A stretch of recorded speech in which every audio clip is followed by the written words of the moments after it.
Switch Radio Sport. This is Switch.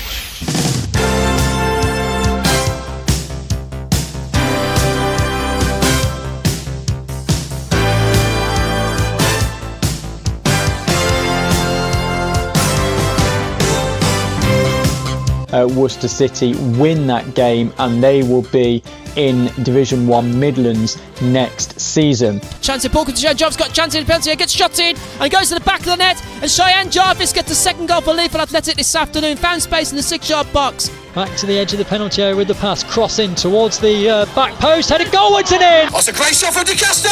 Oh, what a save for Gray! And Wigan 2-0! Stourbridge have won the Division 1 Midlands title. The Women's Football Chat on Switch Radio.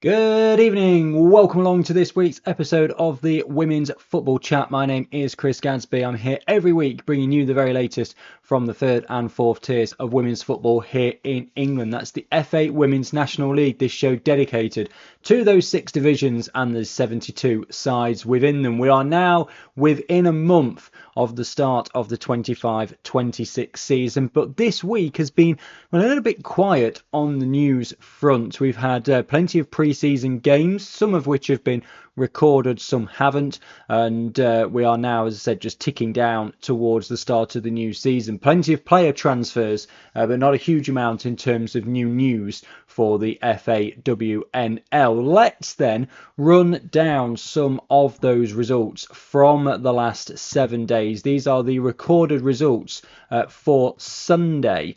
As I said, not every game was recorded, but Derby County of Tier 3 beating Queen's Park Rangers by a 0-0. Cheadle Town drawing with Halifax 0-0. Good result for Cheadle there. AFC Wimbledon beating London Bees 2-0. Farnham Town beating Billericay Town 3-0. Not really a result I think many were expecting in that one. Exeter City only beating Moneyfields by a 0-0. Shows that Moneyfields have plenty of promise going into the new season. Gwalior United winning away at Norwich City by 2-1. Oxford United 2, Peterborough United 0. Plymouth Argyle 2, Cardiff City 1. Shows how good some of the teams over in Wales are becoming. Plymouth Argyle just getting a narrow 2-1 win there. Wroxham drawing with Northampton Town 1-1. Big result for Wroxham there. Sheffield beating Leek Town 2-1. Chorley 6-0 winners over West Didsbury and Chorlton. Wallsend 2, Norton Stockton Ancients 2. Again, another great result for Wallsend there. Cambridge United 3, Stevenage 1. Newport Pagnell Town 5, Chesham United 1.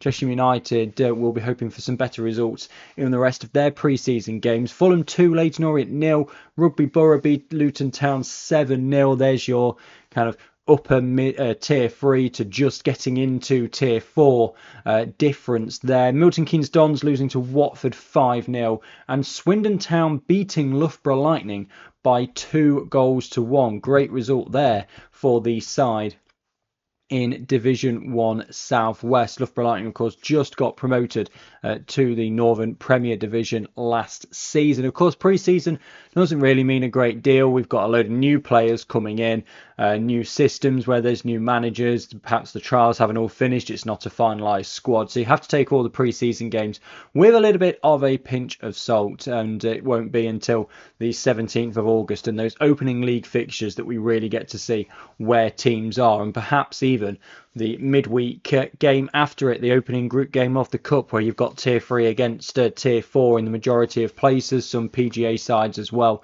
And that's where we'll really start to see where teams are relative to not just their own league, but also the leagues around them as well. So, something a little bit different for you on this week's Women's Football Chat. As I said, there's not a great deal of news. So what we've got is an extended sit-down with Sporting Khalsa's first team manager Juan Dopazo and the club chair Kelly Williams. They've been speaking to Kevin Moore this week.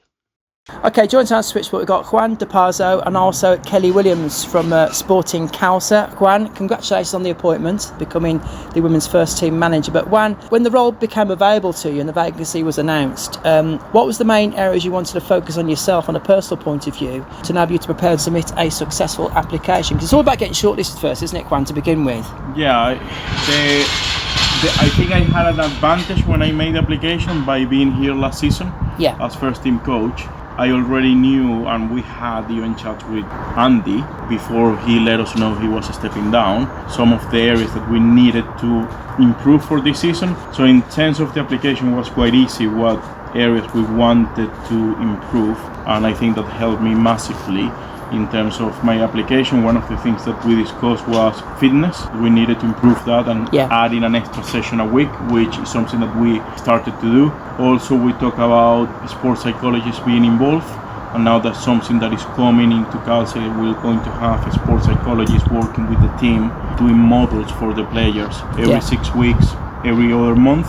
So not only it was proposing the application and the interview, now we're making it a reality. That we know that's going to be a massive help for our players to prepare for this season. Well, just following a bit further, actually, you've been involved in the coaching set from last season, as you know anyway, but during the interview process, were you able to draw on experiences, good, bad or indifferent, from last season on off the pitch during the club's debut season in Tier 3? Because every season has got some value and experiences, really, hasn't it, Juan? Yeah, I think it's massive to know the standard when you come and you change your role from coaching staff to manager. Having a season involved in Tier 3 football without the responsibility of being the manager was really good for me, because I had the time, without the pressure of the manager, to really study the league and know the demands of the league.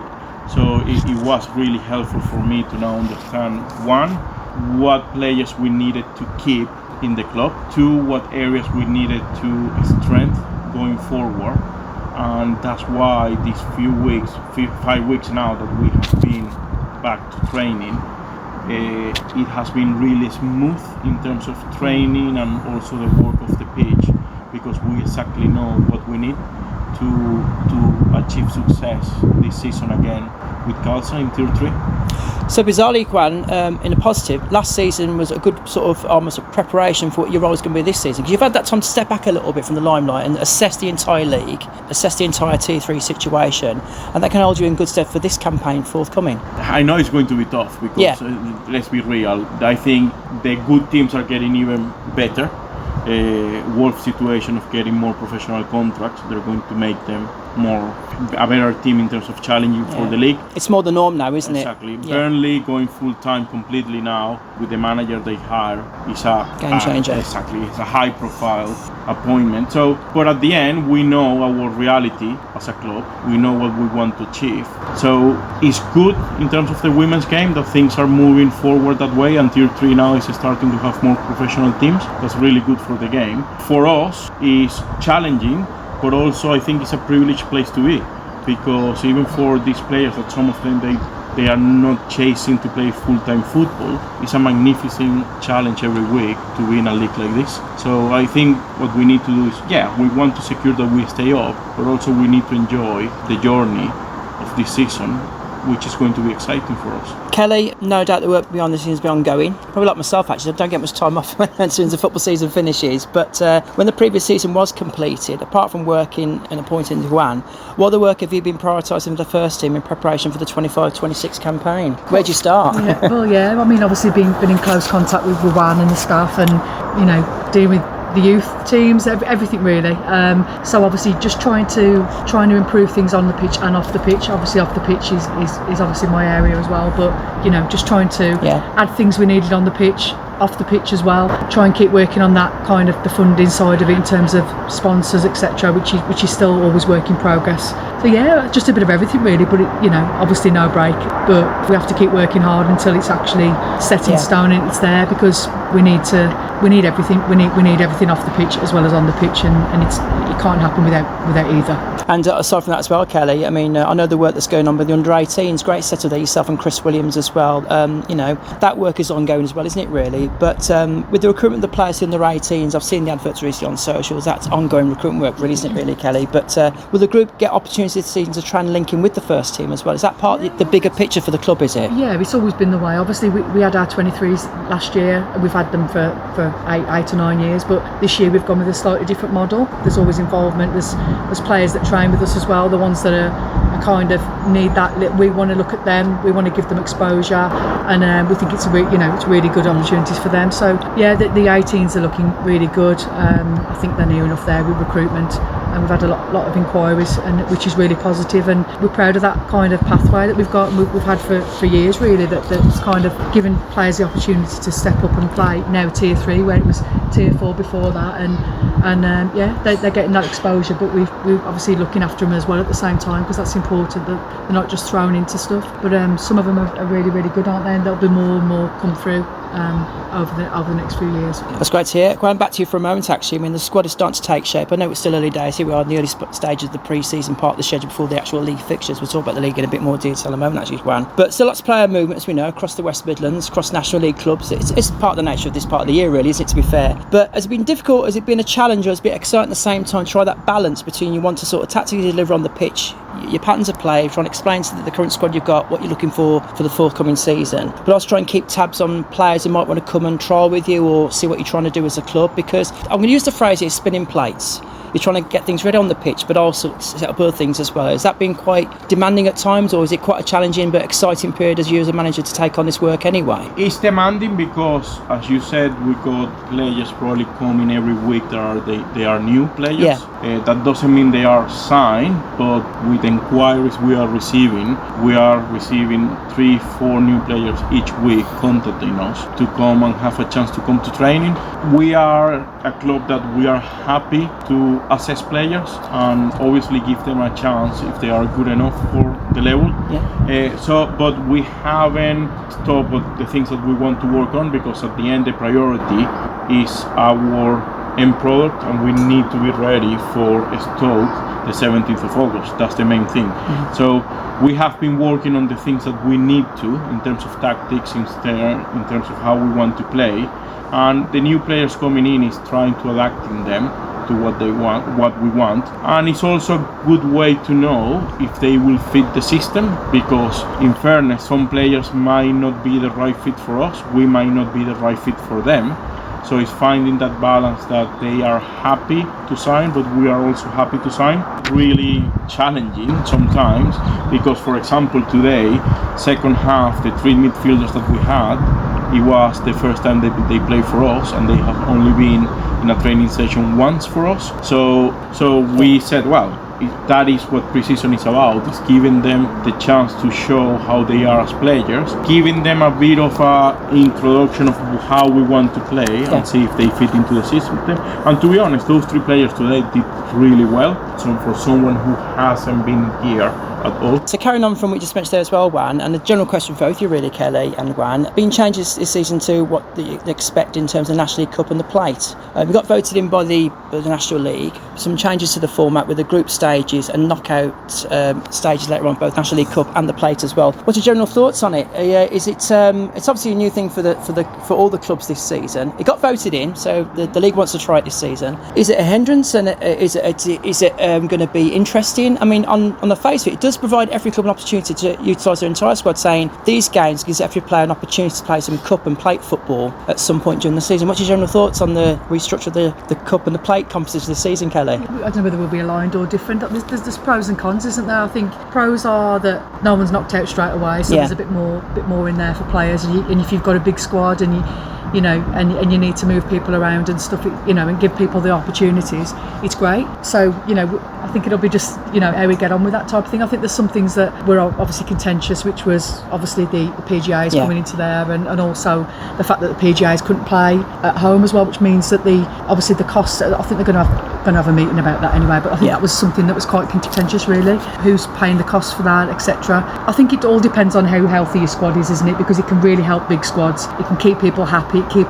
people ticking over. But if you're playing extra games and you're a club that are maybe not that financially well off, or you've got a smaller squad, it could be quite difficult for some teams. But I think it's a case of seeing. I think it at the moment it's fairly positive, and I think it's giving it a try. I think it probably did need to change, and we're all going to try a different way and see kind of how that goes and reflect on the end of the season really. Juan, just before you answer that question, actually, a point there that Kelly just made about the PGA team's got to play away. I'm going to give an example, a scenario, you may well know this. In non-league football, things like the Birmingham Senior Cup and the Staffordshire Cups, your Stoke Cities, your Villas, your Blues, your Albions, they all play away against local non-league teams, don't they? Are you sensing nationally you're trying to take that same sort of approach here at this competition as well? It might be the case. I think at the end, for PGA teams, it's a great experience because it's playing first team football, which they don't get. I think if we really think, and I'm not talking right now as a first team manager at Khalsa, just seeing it from development point of view, I think it's brilliant for those players to have those opportunities.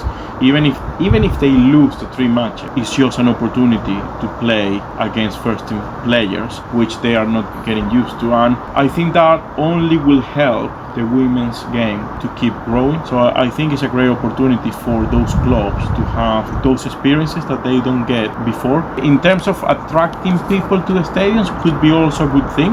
Because you might have Villa fans, for example, that they would like to see the PGA team playing against us at home, so that could bring more people into the match, which in terms of the finance is also good for us, because that will be more money in the gate. So we need to see how it works at the end, but I think, in my point of view, in terms of development and opportunities, I think it's great that they're doing it this way, to be completely honest. And it has worked well in men's football, non-league, exactly, bringing those under 21 teams into non-league football to play the cup matches. So I think it's quite good at the end. We'll see, keep tabs on that one. We hope it's going to be very positive for all of the National League clubs and those PGA groups of players going forward. Last then, let's look at the Northern Premier in a bit more detail, really, Juan, with Loughborough Lightning and Middlesbrough in the fold for the campaign. Several clubs have been both busy on and off the pitch, haven't they, really? But with last season's experience and with the club staying in Tier 3, now your second season in Tier 3, is it going to be more a case of, we've learnt so much last year about what we can and can't do as a club, what we can do to improve as a club going forward? You mentioned earlier on the conversation you're looking forward to carrying on the journey as well. So last experience must be a real sort of bonus. We're probably thinking mentally we're a bit more tougher, a bit more prepared now for this Tier 3 football. And as you said earlier on the conversation, look forward to the journey at the same time, Juan. Yeah, so if we see last season, we didn't start the right way, and that could have been the naivety of playing Tier 3 for the first time. I think with the existing players now, they will know from day one what the season is like. So in that terms, I think we're going to be better prepared, especially mentally and physically, of the demands of this league. With the new players, what we're trying to do is to bring players that either they have the experience at this level or they are very good Tier 4 players. So that gap of coming to Tier 3, as we know, this is a big gap, they will settle into it as quick as possible, so there is not a massive shock in the team going forward. For us, the real thing is to try to start as good as possible and try to get points on the board as quick as we can, because it was tough at some point last year when we were bottom of the league and we were seeing other teams around us getting points and we were not able to do it. It was a tough moment. Thankfully, the players and all the coaching staff stayed together and we found a way to turn things around. So we want to avoid the same situation this year by trying to get the experience of the previous players. That has been massive for us, but now strengthen those areas that we notice that need to be better, so we have a better start this season. Yeah, big thank you to Juan and Kelly for sitting down and chatting to Kevin this week. Really interesting insight there ahead of Sporting Khalsa's new season. Now, one last thing before we go. It is the final of the Women's Football Chat Summer Knockout 2025. Voting is now open between Halifax Women, the defending champions, and Leafield Athletic. Two sides that have been very strong all tournament long. No side has ever defended the Women's Football Chat Summer Knockout. This now its 4th year of running. Halifax women 1 round away from doing that. Leaford Athletic, though, want to take that crown. Voting is open now and is live until 6 p.m. on Sunday. Don't forget, you're voting once with a like, and then you can vote a second time with a repost if you want to, and help spread it to more of your fan base. So Halifax against Leaford will know at 6 p.m. on Sunday the winners of the Women's Football Chat Summer Knockout 2025. And as we said, the season is now inside a month, so we've got plenty to go through before the start of the new season. I'll be back next Thursday bringing you all the very latest. Hopefully there's a bit more news from the FA WNL to go through. But thank you very much for watching, and goodbye.